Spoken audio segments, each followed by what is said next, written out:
आज हम पढ़ेंगे मुंशी प्रेमचंद जी के द्वारा लिखी गई एक कहानी पूस की रात। ये कहानी हल्कू नामक एक गरीब किसान की है जो कि ठंड से लड़ते हुए अपने जीवन की कठिनाइयों का सामना करता है। हल्कू एक गरीब किसान है और अपनी फसल की रक्षा करने के लिए वो रात को खेत में जाकर के सोता है। उस दिन पूस की ठंड भरी रात होती है और उसके पास ठंड से बचने के लिए कपड़े या कंबल नहीं होते हैं और उसके साथ उसका कुत्ता जबरा भी होता है। लेकिन ठंड इतनी ज़्यादा होती है कि हल्कू को आग जलानी पड़ती है ताकि उसे कुछ गर्माहट मिले। अंत में ठंड से तंग आकर के जो हल्कू होता है वो अपनी जो फसल होते हैं उसको जानवरों के हवाले छोड़ देता है। मतलब जानवर आ जाते हैं, उसे पता रहता है कि वो उसके जो फसल है उसे बर्बाद करे, पर फिर भी उसे इतनी ठंड लग रही होती है कि वो आराम चाहता है और वहाँ से उठ कर के जाता ही नहीं है अपनी फसलों को बचाने के लिए जानवरों से। उस समय की जब ये कहानी लिखी गई थी मुंशी प्रेमचंद जी के द्वारा, उस समय जो गरीबों की ये हालत थी, जो किसानों की हालत थी या फिर उनकी जो मजबूरी थी, जिम्मेदारियाँ थी, ये उसे दिखाने की कोशिश की है। तो चलिए कहानी शुरू करते हैं। हल्कू ने आकर स्त्री से कहा, सहना आया है, लाओ जो रुपए रखे हैं उसे दे दूं, किसी तरह गला तो छूटे। यहाँ पर सहना का मतलब होता है ठेकेदार, जिससे कि किराया लिया है या फिर पैसे जिसे लौटाने हैं। मुन्नी झाड़ू लगा रही थी, पीछे फिर कर बोली, 3 ही तो रुपए हैं, दे दोगे तो कम्बल कहाँ से आवेंगे। माघ पूस की रात हार में कैसे कटेगी। हार में यानी कि खेत में, ठंड का समय है, खेत में रात कैसे कटेगी। उसे कह दो फसल पर दे देंगे, अभी नहीं। हल्कू एक क्षण अनिश्चित दशा में वहीं पर खड़ा रहा। पूस सिर पर आ गया, कम्बल के बिना हार में रात को वह किसी तरह नहीं जा सकता। मगर सहना मानेगा नहीं, घुड़कियां जमावेगा, गालियां देगा। बला से जारों में मरेंगे, बला तो सिर से टल जाएगी। यह सोचता हुआ वह अपनी भारी भरकम डील लिए हुए, जो कि उसके नाम को झूठ सिद्ध करती थी क्योंकि उसका नाम हल्कू था, स्त्री के समीप आ गया और खुशामद करके बोला, ला दे दे, गला तो छूटे, कम्बल के लिए कोई दूसरा उपाय सोचूंगा। मुन्नी उसके पास से दूर हट गई और आंखें तरीती हुई बोली, कर चुके दूसरा उपाय, जरा सुनो तो कौन सा उपाय करोगे। कोई खैरात दे देगा कम्बल, ना जाने कितनी बाकी है। कितनी बाकी यानी कितने कर्ज पड़े हुए बाकी है जिसके पैसे उनको देने हैं। मैं कहती हूँ तुम क्यों नहीं खेती छोड़ देते, मर मर कर काम करो, उपज हो तो बाकी दे दो। चलो छुट्टी हुई, बाकी चुकाने के लिए ही तो हमारा जन्म हुआ है, पेट के लिए तो मजूरी करो, ऐसी खेती से बाज आए। मैं रुपए ना दूंगी ना दूंगी। हल्कू उदास होकर बोला, तो क्या गाली खाऊं। मुन्नी ने तरप कर कहा, गाली क्यों देगा, क्या उसका राज है। मगर यह कहने के साथ ही उसकी तनी हुई भवें ढीली पड़ गई। हल्कू ने उस वाक्य में जो कठोर सत्य बोला था वह मानो एक भीषण जंतु के भांति उसे घूर रहा था। उसने जाकर आले पर से रुपए निकाले और लाकर हल्कू के हाथ पर रख दिया। फिर बोली, तुम छोड़ दो अब की से खेती, यानी कि अभी से खेती छोड़ दो। मजूरी में सुख से एक रोटी तो खाने को मिलेगी, किसी की धौस तो ना रहेगी। अच्छी खेती है, मजूरी करके लाओ, वह भी उसी में झोंक दो, उस पर धौस। हल्कू ने रुपए लिए और इस तरह बाहर चला मानो अपना हृदय निकाल कर देने जा रहा हो। उसने मजूरी से एक एक पैसे काट कपट कर 3 रुपए कम्बल के लिए जमा किए थे। वह आज निकले जा रहे थे। एक एक पग के साथ उसका मस्तक अपनी दीनता के भार से दबा जा रहा था। दीनता यानी कि गरीबी। पूस की अंधेरी रात, आकाश पर तारे भी ठिठुरते हुए मालूम होते थे। हल्कू अपने खेत के किनारे ऊख के पत्तों की एक छतरी के नीचे बांस के खटोले पर अपनी पुरानी गाढ़े की चादर ओढ़े पड़ा काँप रहा था। खाट के नीचे उसका संगी कुत्ता जबरा पेट में मुंह डाले सर्दी से कूं कूं कर रहा था। 2 में से एक को भी नींद न आती, यानी कि ना ही हल्कू को नींद आ रही थी ठंड की वजह से, ना ही उसके कुत्ते जबरे को। हल्कू ने घुटनियों को गर्दन में चिपकाते हुए कहा, क्यों जबरा, जारा लगता है? जारा यानी कि ठंड। कहता तो था घर में पुआल पर लेटा रहे, तो क्या लेने आए थे? अब खाओ ठंड। मैं क्या करूं? जानते थे मैं यहाँ हलवा पूरी खाने आ रहा हूँ। दौड़े दौड़े आगे आगे चले आए। अब रो नानी के नाम को।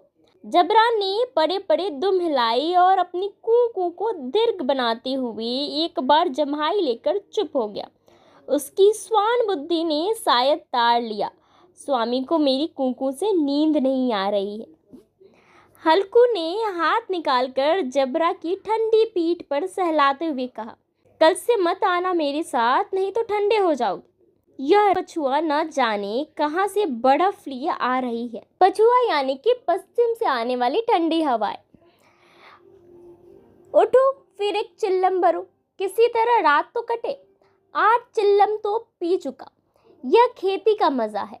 और एक एक भगवान ऐसे पड़े हैं जिनके पास जारा जाए तो गर्मी से घबरा कर भागे।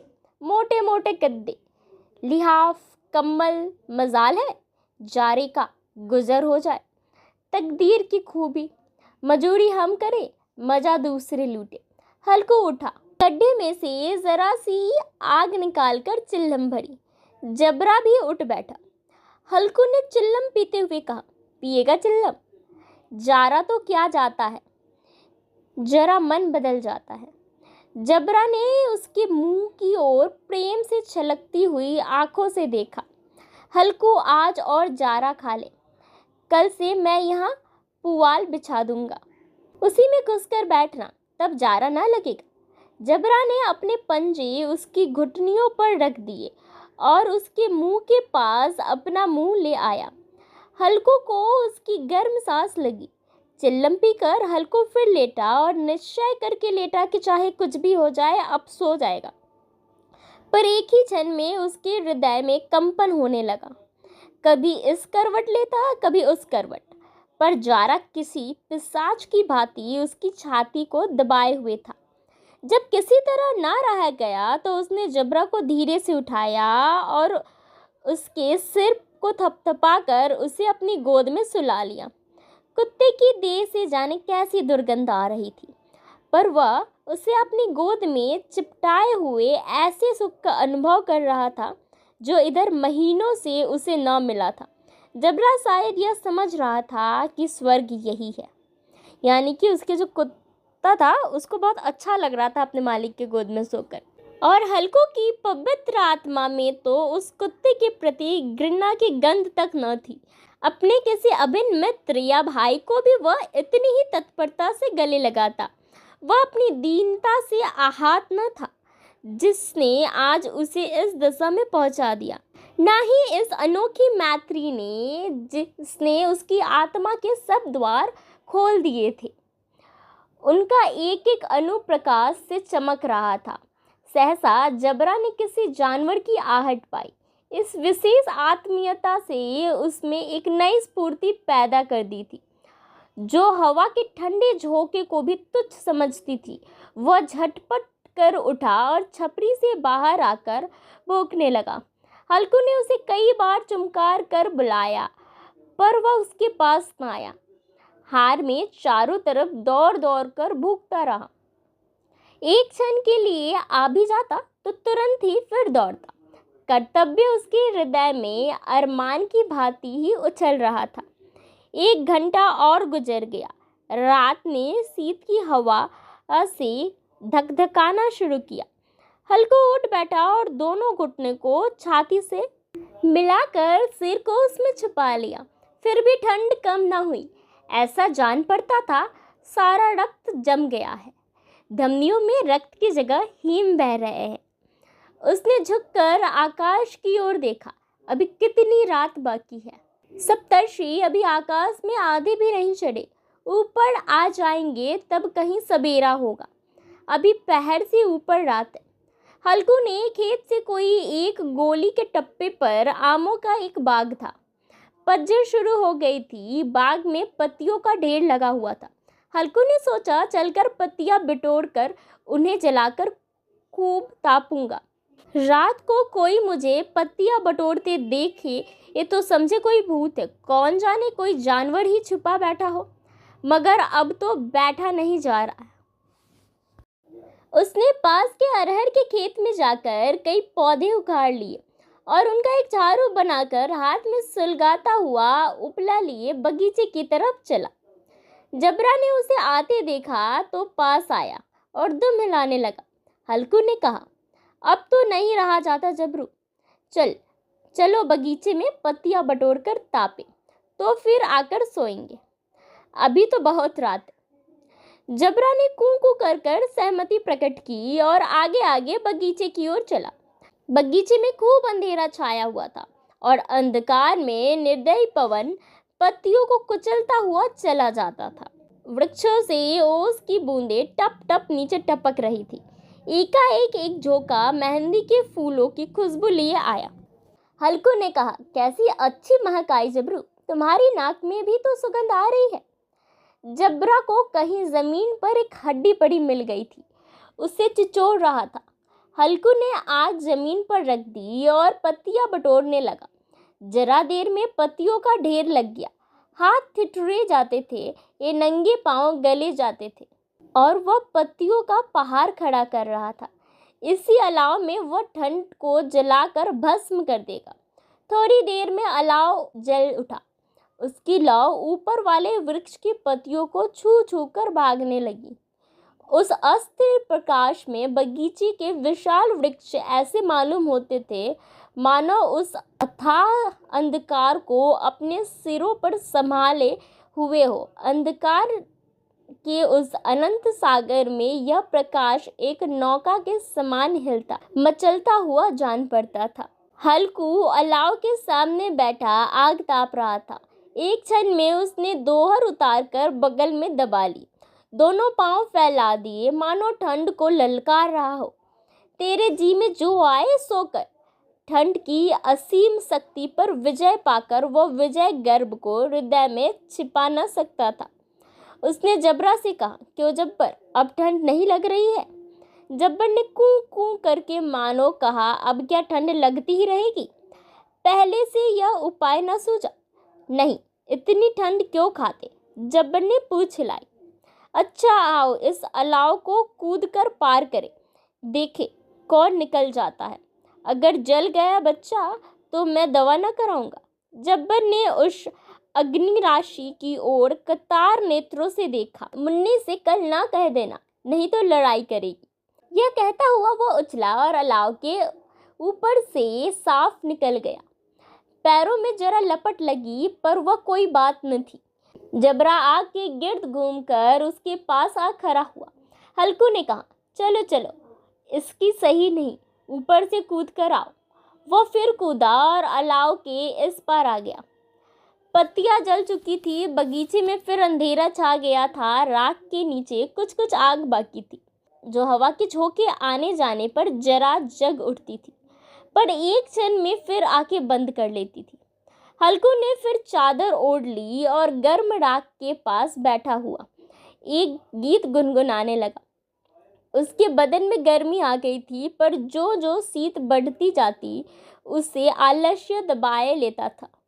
जबरा जोर से भूखकर खेती की ओर भागा। हल्कू को ऐसा मालूम हुआ कि जानवरों का एक झुंड खेत में आया है। शायद नील गायों का झुंड था।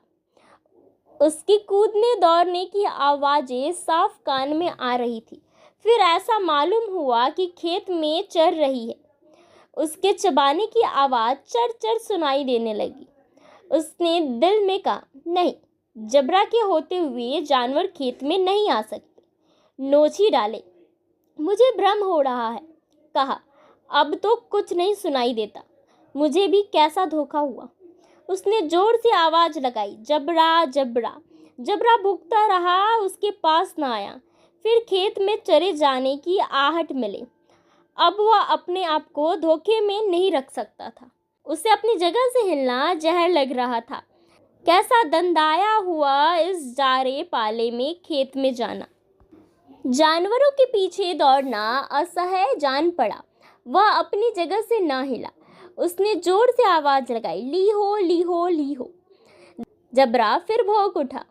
जानवर खेत चर रहे थे। फसल तैयार है यार, कैसी अच्छी खेती थी, पर ये दुष्ट जानवर उसका सर्वनाश किए डालते हैं।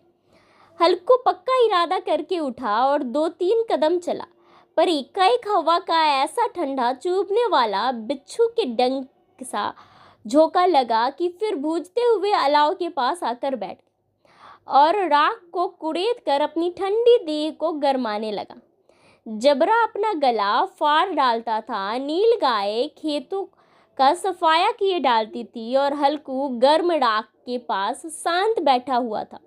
अकर्मण्यता ने रस्सियों की भांति उसे चारों तरफ से जकड़ रखा था। उसी राख के पास गर्म जमीन पर वह चादर ओढ़कर सो गया। सवेरे जब उसकी नींद खुली तब चारों तरफ धूप फैल गई थी और मुन्नी कह रही थी, क्या आज सोते ही रहोगे? तुम यहाँ आकर रम गए और उधर सारा खेत चौपट हो गया। हल्कू ने उठकर कहा, क्या तू खेत से होकर आ रही है? मुन्नी बोली, हाँ, सारे खेत का सत्यानाश हो गया। भला ऐसा भी कोई सोता है? तुम्हारे यहाँ मरैया डालने से क्या हुआ? हल्कू ने बहाना किया, मैं मरते मरते बचा, तुझे अपने खेत की पड़ी है। पेट में ऐसा दर्द हुआ कि मैं ही जानता हूँ। दोनों फिर खेत के डार पर आए। देखा सारा खेत रौंदा पड़ा हुआ था और जबरा मौरैया के नीचे चित लेटा है, मानो प्राण ही ना हो। दोनों खेत की दशा देख रहे थे। मुन्नी के मुख पर उदासी छाई, पर हल्कू प्रसन्न था। मुन्नी ने चिंतित होकर कहा, अब मजूरी कर कर माल गुजारी भरनी पड़ेगी। हल्कू ने प्रसन्न मुख से कहा, रात को ठंड में यहाँ सोना तो नहीं पड़ेगा। बस इसी के साथ ये कहानी यहाँ पर ख़त्म हो जाती है, जिसमें आखिर में जो हल्कू होता है उसे इस बात की प्रसन्नता रहती है कि कम से कम उसका खेत जल गया, तो वो अब जब मजदूरी करेगा तो उसे ठंड में अपनी रात ऐसे खेतों की रक्षा करने के लिए नहीं काटनी पड़ेगी, उसे ठंड नहीं सहना पड़ेगा।